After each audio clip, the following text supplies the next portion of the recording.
Friends, চিংড়ি মাছগুলোকে আমি ভালো করে ছাড়িয়ে ধুয়ে পরিষ্কার করে নেব। এর কালো অংশটা ফেলে দিয়ে ভালো করে ধুয়ে নিয়েছি। হলুদ গুঁড়ো, সরষে তেল, রসুনটা বাটবো। কিছু পেঁয়াজ বেটে নিচ্ছি, রসুন আর পেঁয়াজ বাটা এড করে রাখবো।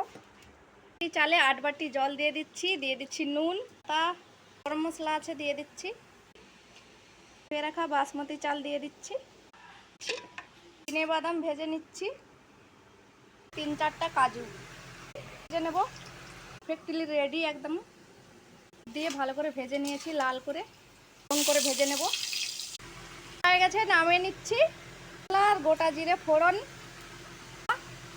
একটা বড় তেজপাতা দিয়ে দিচ্ছি, আদা রসুন পেঁয়াজ বাটা, আলু, মাছ নিয়ে নিয়েছি। কমেন্ট সাথে